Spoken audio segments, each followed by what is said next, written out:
fellow Toolboxers. Thank you for joining us for episode number 365 of the Immigration Lawyers Toolbox podcast.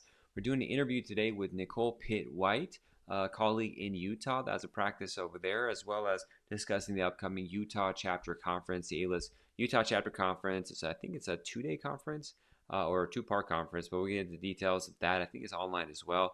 So definitely check that out. We got some top players going to that conference to talk. A lot of good education updates what's going on in that neck of the woods, especially as it's getting busier in the humanitarian removal defense side. Before we start, I want to let everyone know about the E2 course is coming next week. And I mean, I know when you're listening to this, but we're going to do this pretty much monthly E2 seminar about investments less than $100,000, where we go into detail about actual cases. It's a PDF that's redacted of the case, so you actually learn how to do it rather than talking about hypotheticals. You can ask questions with a small group of people, limited space only.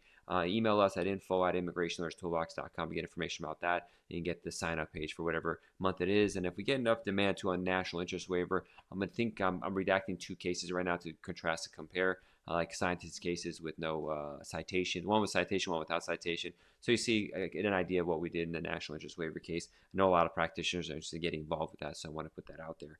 I also want to let you know that issue 8, or is it 9? Issue 8, of the magazine. 9's coming up. We're putting final touches on it. But of the Immigration Lawyers Toolbox magazine is out. Go to our website, iltbox.com. There's a link for magazine there. You can check out issue number 8, as well as previous issues that are there, and the podcast, all the other content we have there. Definitely the website's the main source to go to. With regards to the magazine and this episode, I want to thank our sponsor, Tech. I'm sure you all heard about Tech's INS Zoom.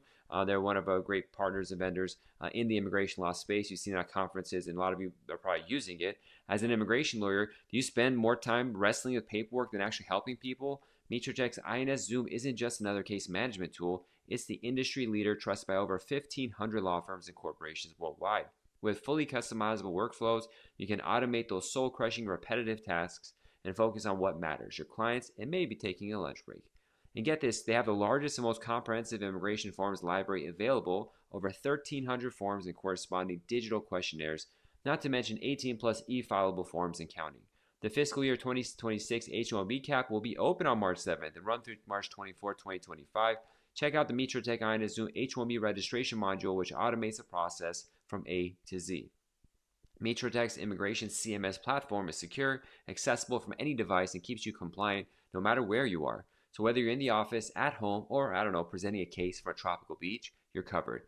Visit hrc.meetyourtech.com/toolbox to learn more. That's hrc.meetyourtech.com/toolbox. Do it. Your clients will thank you. Your sanity will thank you. And thanks so much for Tech for supporting this podcast and the magazine. We're going to get into the interview. All the information provided here is not intended as individual legal guidance. Please consult with an immigration attorney, but you all know that already. Let's do it. Hi, Nicholle. Thank you so much for coming on the show. Thanks for having me. Well, Nicholle, your practice is in Utah, is that correct? Yes. We're located in Salt Lake. So that's like a booming area. Let's let me start from the beginning. How did you get involved with immigration? How did you decide to go to law school and then find your way to immigration law, and then we'll go into your local jurisdiction? Yeah. I wanted to be a lawyer since I was 8 years old. I was one of those weirdos that just always knew what I wanted to do. But I actually originally thought I wanted to be a prosecutor. I went to law school in Pittsburgh. I absolutely loved living there. I interned in the district attorney's office there in Allegheny County, and I loved it. And I came back, and the vibe in Utah is very different than there. The criminal justice system here seems a lot more punitive, and I was very turned off by it and started just kind of hunting around. I'd studied Spanish since I was 11, so I was basically bilingual at that point, and I applied for a job at the firm I'm at now and got it, and that's kind of how I fell into immigration.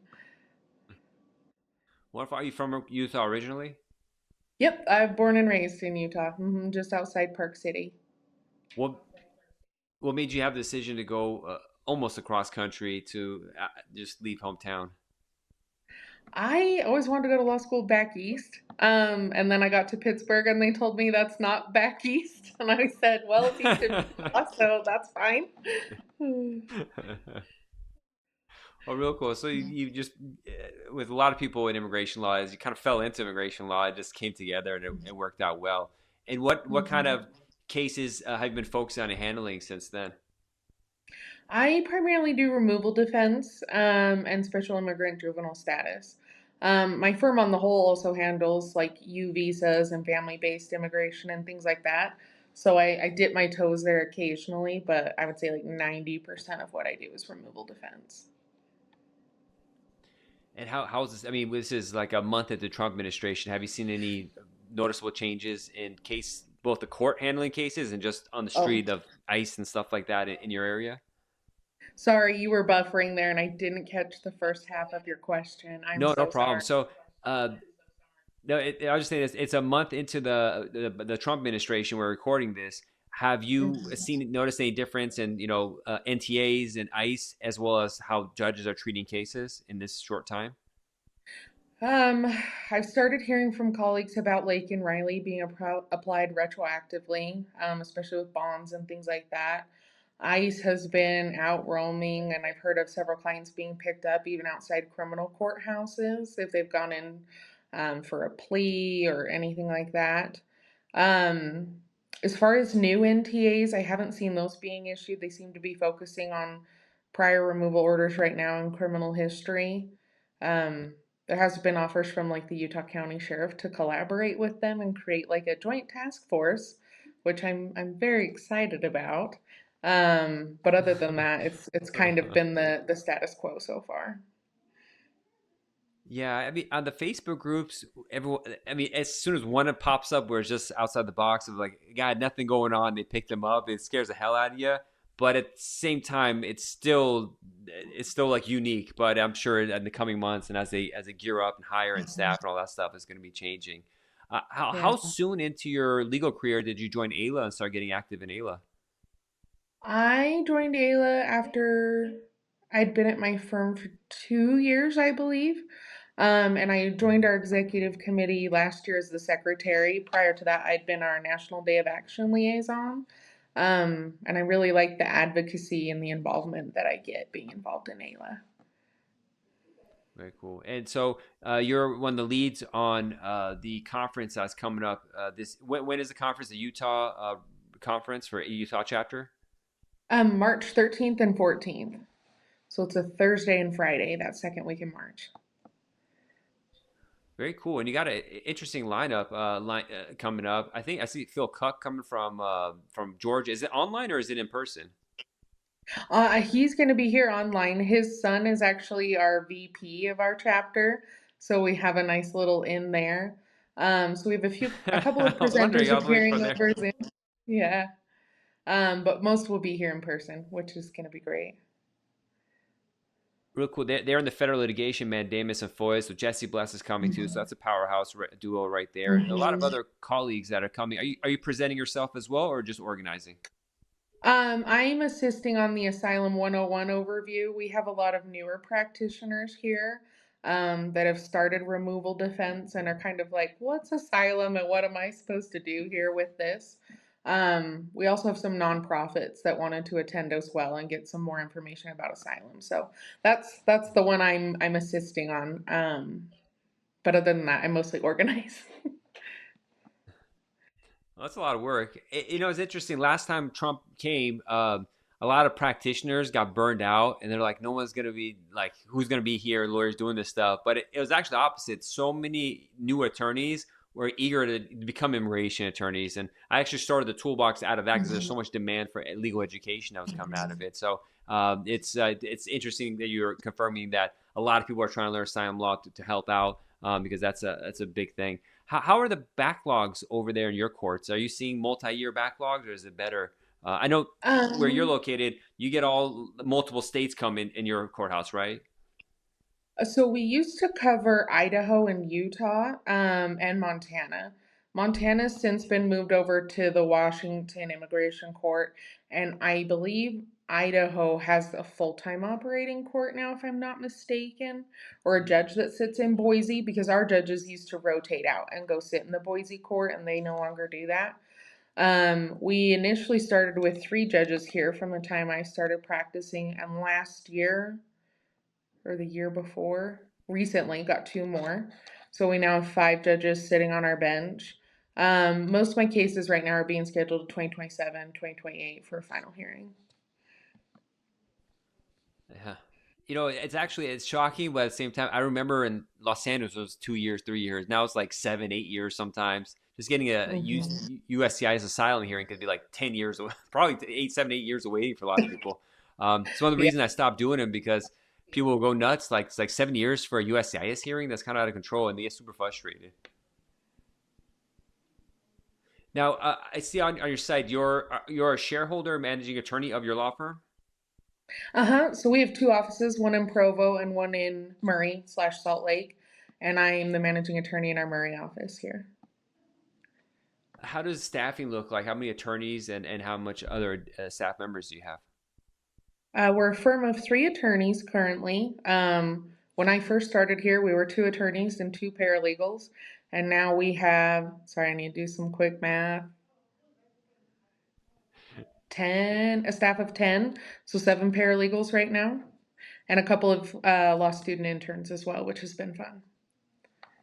As a managing attorney, you're doing cases obviously too. How much of your management goes to employee? Because that for me, I'm growing my firm, and that's been like I'm not good at it, so it's like the biggest thing that sucks up a Mhm. lot of my time figuring out how to run the business and stuff when you're scaling. Has that been something that you got hit with as well? Or?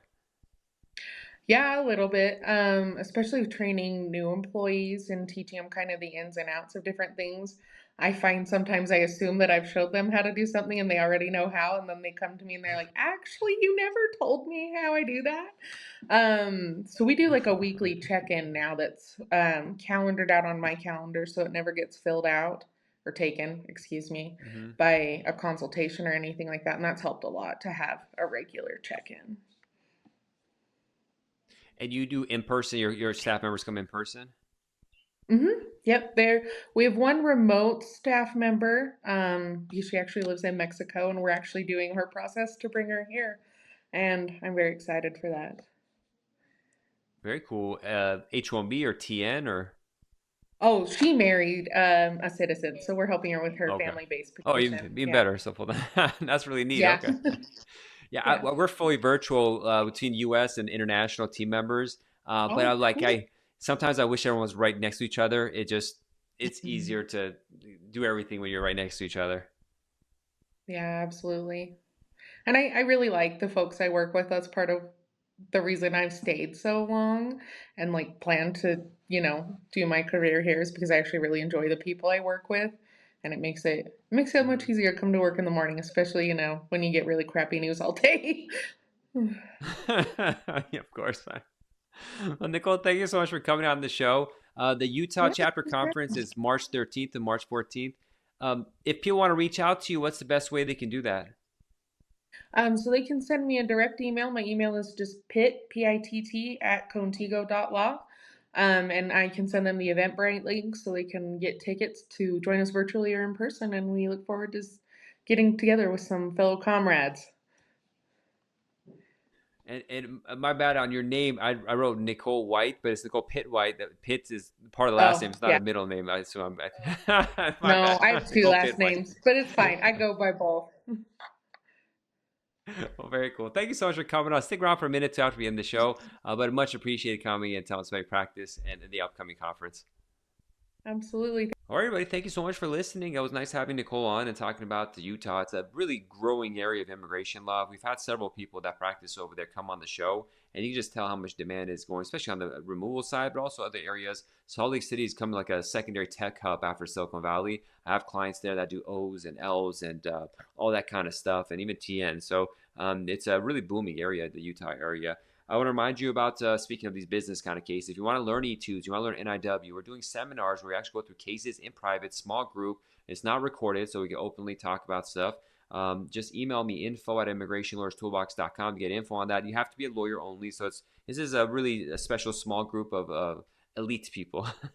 And check out the magazine. Issue number 8 is out. Go to iltbox.com or immigrationlawyerstoolbox.com/magazine. If for the magazine URL, you got to put the whole name, but if you just want to go to the website, it's iltbox.com or immigrationlawyerstoolbox.com/magazine. Check it out. It has a lot of helpful information from colleagues about the immigration space, and we have a backlog of other magazine issues that'll definitely help you out. We've had articles about how to do military parole. We have articles about how to deal with Child Status Protection Act, all this different kind of stuff that people have a difficult time, they want to learn. It goes through it. So it's going to be very helpful. Thanks so much for listening, and we'll see y'all next time. Bye-bye.